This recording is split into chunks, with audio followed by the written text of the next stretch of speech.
Hi guys, today we will talk about a branch in electronics which is called radio frequency electronics, and in particular we will simulate a Colptits oscillator. So now, before simulating the Colptits oscillator, just a very quick insight about radio frequency electronics. We are here basically in the radio frequency domain. Radio frequency domain is basically a frequency between a few megahertz and 1 gigahertz, when the free space wavelengths in the order of 1 meter. Remember always this equation. And the application of these radio frequency electronics are basically radars, used in defense, space, military application, point-to-point communication, industrial, and so on. This is called microwave electronics, and the frequency are between 1 GHz, but even more than 30 GHz. And the space length is in centimeters. And this is used basically in radio links, telephones, and so on. So we are here. The principle is simple. You have the baseband information, which is in the order of kilohertz, and like for instance the voice, you want it to modulate, and with a system of duplexers and filters, you go to the antenna. This signal here has to be amplified with a gain, basically. Then you will need a mixer and oscillator, but they are put in a very precise place. I will show you in a moment. So this is how a radio frequency schematics can work. You have a signal which is coming by an antenna. Let me zoom in a bit. Then you have an RF switch or a duplexer, which switches between the channel 1 and channel 2. Then you have the LNA. LNA is low noise amplifier. PA is power amplifier. Then basically in the green part you have the oscillator. These oscillators are used for the RF mixer, and they're mixed with the signal at the input of your system. Then you have other amplifiers, baseband mixer, baseband amplifier, and here you have all the processing interface in the baseband domain. So you have ADC basically, and at the output here you have the speaker. You can have the microphone, you can have the PC, whatever you need. Remember that here you have the antenna. So this is basically how communication can work. In these videos, I will cover the basics of oscillators. Then we will go to mixers, power amplifier, and also a little bit of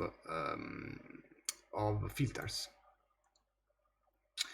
What about the devices? Can you use a power MOSFET here? Well, silicon MOSFET are okay, but like this slide says, up to 5-10 GHz, but not for power.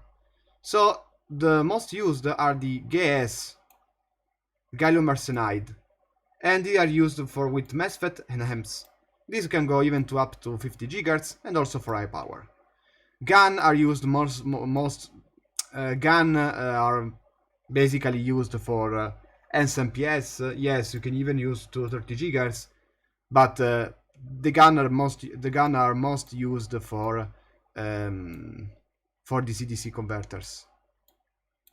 But you can also use in radio frequency. So let's explain a bit how the oscillator work. So the basic principle of an oscillator is the energy transfer between the electric and the magnetic. So you have an electrical energy which goes into the magnetic. You can make an oscillator with various types. The first is to make a negative resistor. So imagine to have just a very simple circuit with a power supply V in, and then you have a switch here, or better, a deviator. You have a capacitor C, and then in the other part of the circuit you have just an L with a resistor. Imagine that this is DSR or a very low resistor. Now you can immediately imagine what is going on. If the resistor this resistor R is greater than 0, when the capacitor will be charged in the phase 1. So in the phase 1, the input voltage will charge this capacitor, and then in the phase 2, the switch will go to the pace to this part here, and it will start to resonate. But if the resistor is greater than 0, you will have a damped resonator, like this. If the resistor is negative, is less than 0, hypothetically, this will be an amplified oscillation. So this is a nice way to create oscillators. Also, pay attention that also in DC-DC converter, if you have a negative impedance in your filter, you will create oscillation. To do this, you can use the so-called feedback model. Oh, I finished the space. You can use the feedback model. The feedback model it basically consists to have the Barkhausen condition. So we will start by putting a signal which we call X of S, and then we will have a feedback system.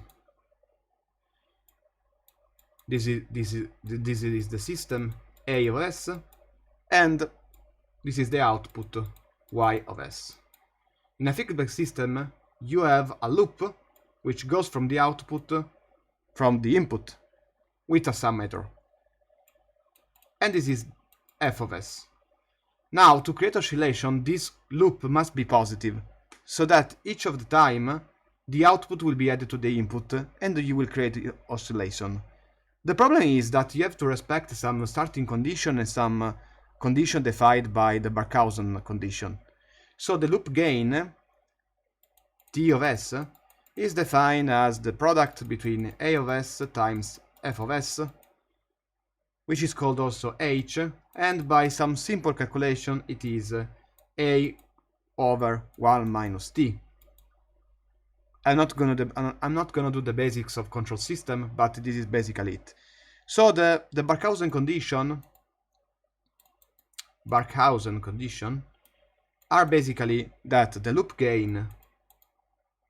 gain must be equal to 1, which translated in electronics is modulus of T of J omega 0 is equal to 1. And the phase shift must be 0.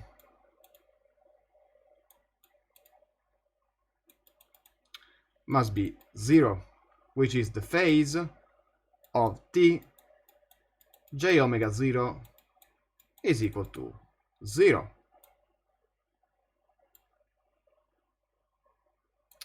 Okay, so that's basically it. The transfer function, this transfer function here with the feedback, we will call it H of S, the transfer function of the system, and it is given by the ratio between the output Y of S over the input X of S.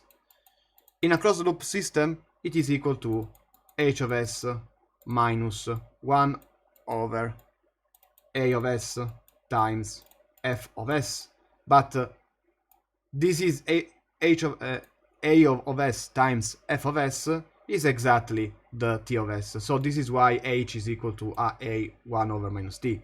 But this is just if you didn't remember about the principle. So now let's explain a bit the Colptits oscillator. The Colptits oscillator, it's a various type. It's an oscillator which classifies as LC tuned oscillator. There are various types of oscillator. So an oscillator can have negative resistance, can have negative GM, and can have also LC with feedback. The Colptits oscillator, alongside with the Pierce, alongside with the Hartley, falls in this category here. So we will cover first this kind of oscillator here. The Colptits oscillator is basically, we can do it with BJT, and in the design we will try to be even with 1 GHz if we can fall in this range, and you can basically, since you're using a BJT, which are fast enough for this application, you first need a bias block. So you first need to design the bias block. Then you have the C divider, the capacitor divider, with the L. So basically the difference between the Hartley, Colptits and so on is just this part here. The Hartley has the inductor divider and the Colptits has the capacitor divider. As you can imagine, the capacitor divider is far easier to design than the divider with the inductor. And then you have the DC blocking capacitor, which goes straight into the bias as a feedback. You can have also the resistor of the emitter, but and then the output also to block the DC block with of course 1 kilo ohm load just to test the output voltage. And here nothing. So you can also design different kind of Colptits. You can put the DLC, you can put it there, and to design the bias accordingly. There are various types of Colptits, but this is just one simple way to design it. So let's go to LTSPICE and let's see how you can do it. So the first thing that you want to know is the choice of your BJT. Because here in this case you have to look at the bandwidth of the BJT. So if you put the 2N which is here, 2N will not work for 1 GHz application. You may ask why. Because this has not a so powerful bandwidth, and you need a transistor in the BC family are strongly suggested in LTSPICE. I will show you later. I will show you later this by changing the. So let's use the something in the BC family, like the BC 54 7B or even 7C. These are very good. So the first thing that you want to do is to design the bias network.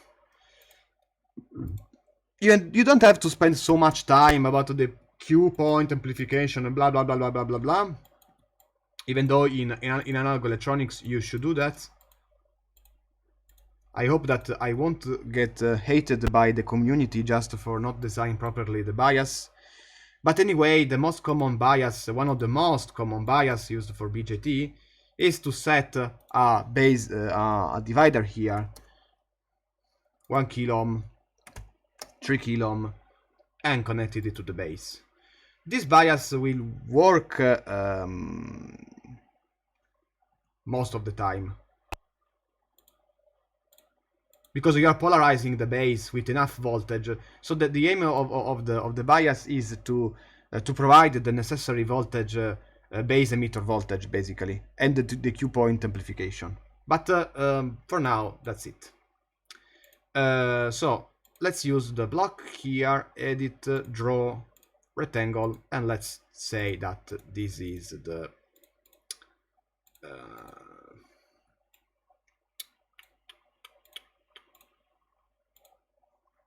DC bias.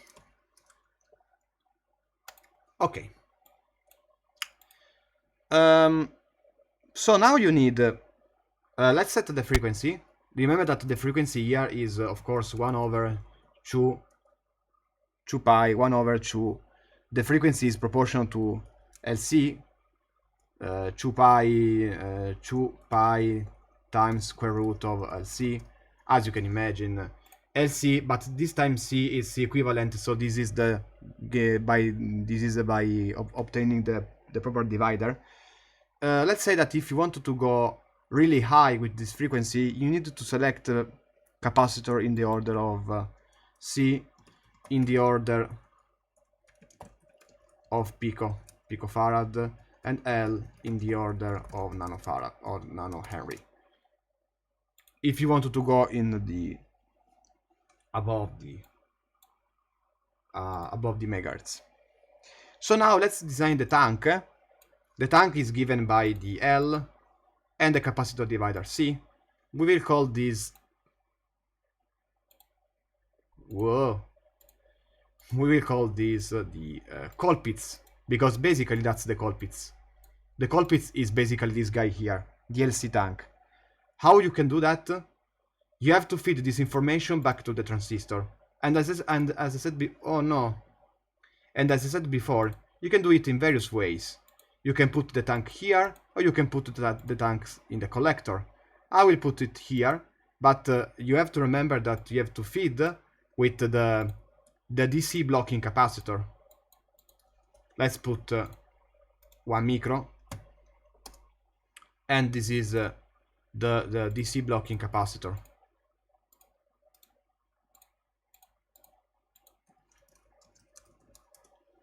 Okay, we will use the same blocking capacitor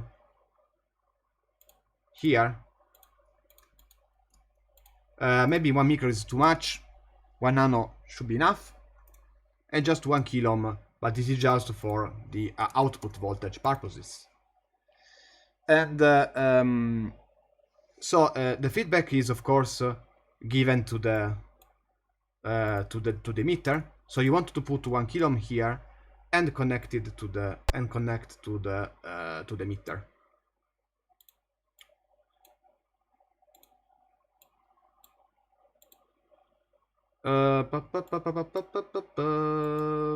Let me make some space. Of course, this is the ground is just one only. One and one only.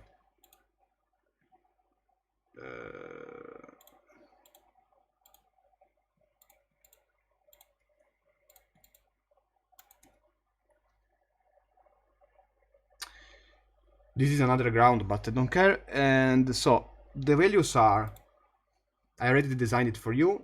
6 nano, 3 pico, 3 pico, directly fed to the emitter.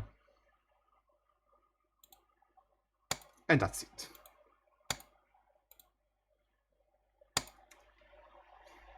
And this is the Colptits tank, which is characterized by the LC divider. I think that everything is ready. We can start the simulation and let's go. Let's run 100 micro should be more than enough. Let's see the output voltage, and we see that we have the nice oscillation between 0 and 1. Should be between 0 and 1. I don't know why it's not, but honestly I don't care.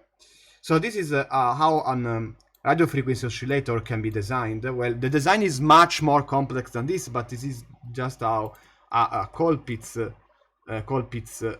oscillator can be actually designed. I imagine that the real design is much more complex than this. Let's see if we have achieved a very stable frequency. Okay, you see that the same wave here, and let's study the frequency.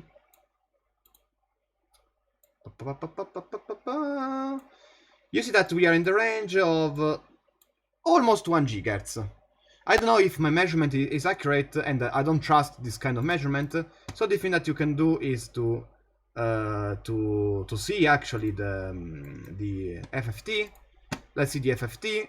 No, I missed 1 GHz for. I'm so unlucky. But I will still call this video 1 GHz Colptits oscillator. Well, you can see that it is basically in the range of 1 GHz. And let's put it in the linear. Yeah. So that's basic. I don't really want to comment. You can see that the spectra is very clean. You basically don't have any kind of frequency apart from, yeah, apart from this noise here, but it can be very, it can be neglected, of course. That's also because I put the high pass filter in the circuit and it is very, very clean. Now, as I said before, I will show you that if you change the transistor casually, let's put 7B, and start the simulation, ta-da! Doesn't work. If you put this, ta-da! Doesn't work.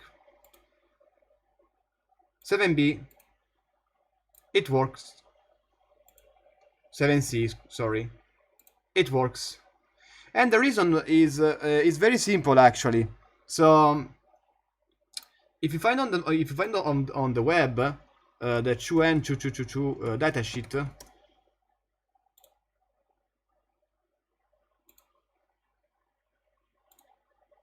come on, let me see it.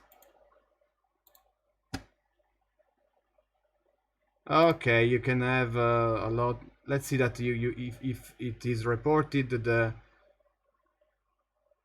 transmission frequency is reported 250 megahertz, and this is this is basically what you want to see if you wanted to select the transistor for your type of application. Let's now search for the BC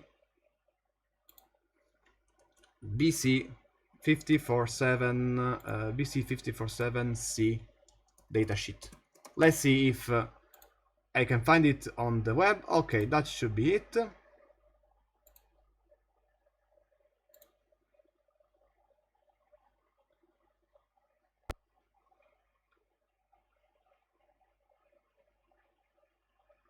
The noise figure is much lower, and there should be somewhere in the datasheet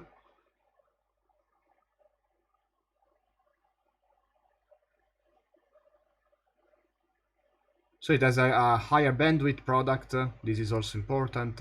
But anyway, when you have to select the transistor, if you wanted to go higher, you have to select the proper transistor, or the oscillation will not work. Another thing that you want to do, so first select proper transistor, and the other thing that you want to do is to also design this carefully, because if you don't do that, the LCOS, the Barkhausen condition are not respected, so you can't put just random values and hope that it will work. So let's save this as Colptits Oscillator, Colptits Oscillator, and let me close this. Let me put just the micro.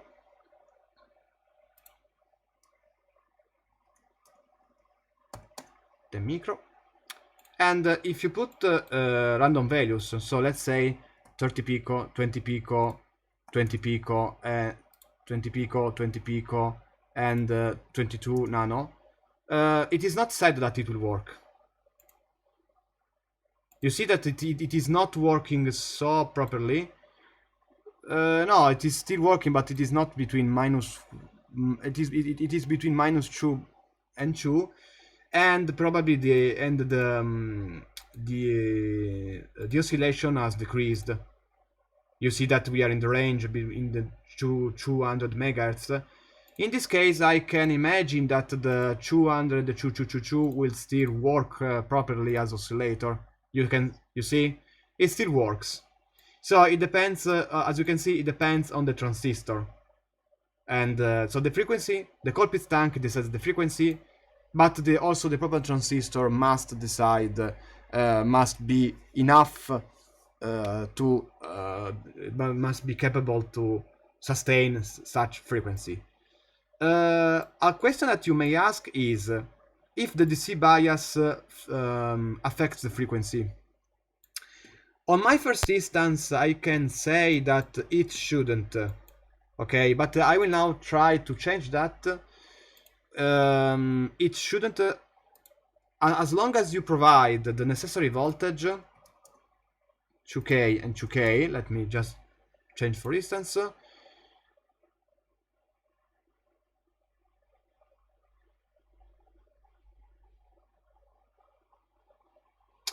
Okay, so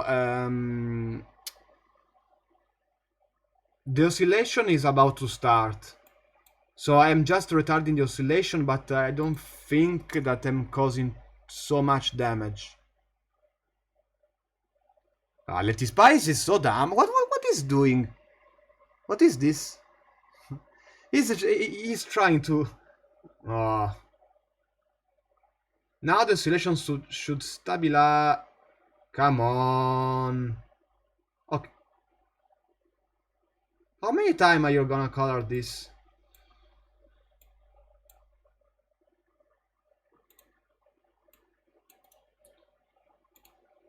Let me view the FFT. So as you can see, we are still in the 1 GHz range, and as I said, the frequency is only affected by basically the